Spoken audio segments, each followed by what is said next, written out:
Al-Quran Surah Al-Baqarah atau Sapi-Ikan dari ayat 148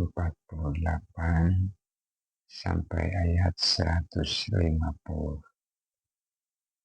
A'udzu billahi minasyaitonir rajim. Abdi nyalindung diri ka Allah tina godaan syaiton anu dilaknat. Walikulli wijhatun huwa muwalliha fastabiqul khairat. Aynama takunu ya'ti bikumullahu jami'an.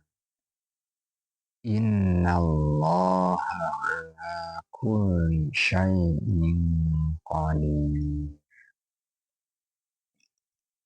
Jeung saban umat boga tujuan anu disanghareupan ku maranehna. Kusabab eta maraneh kudu baheula-heula ngalampahkeun kahadean. Najan maraneh keur aya di mana wae oge, Allah baris ngumpulkeun maraneh sakabeh.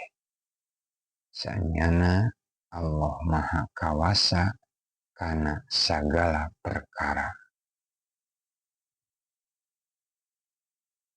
Wa min haitsu kharajta fawalli wajhaka syatral masjidil haram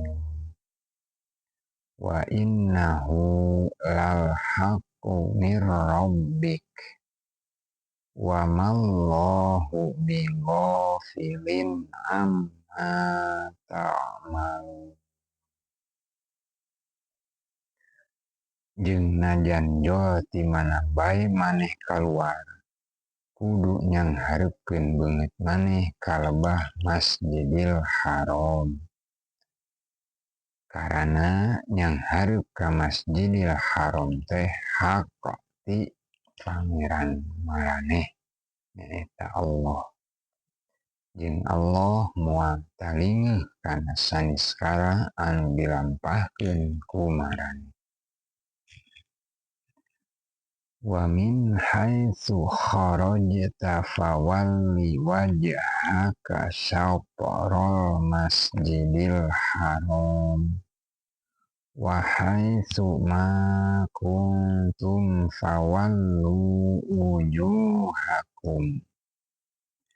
wujuhakum syatrahu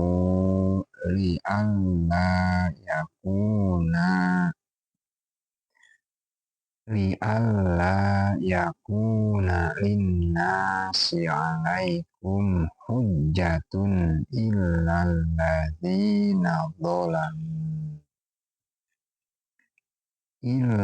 ladzina dhalamu minhum fala takhshawhum wakhshawni waliutimma ni'mati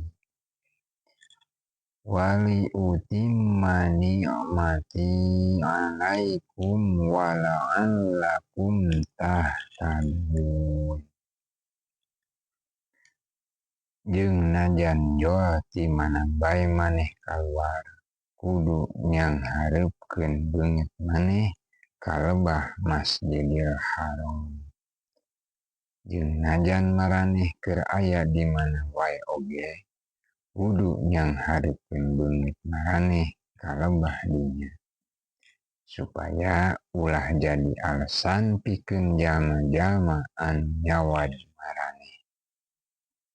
Kajaba jalma-jalma anu zarolim ti antara maranehna. Kusabab eta maraneh ulah sieun ku maraneh. Tapi sieun mah kudu ku kami. Jeung supaya kami nyampurnakeun nikmat kami keur maraneh, turta supaya maraneh meunang pituduh. Sami'na wa ata'na ghufranaka rabbana wa ilaikal masir.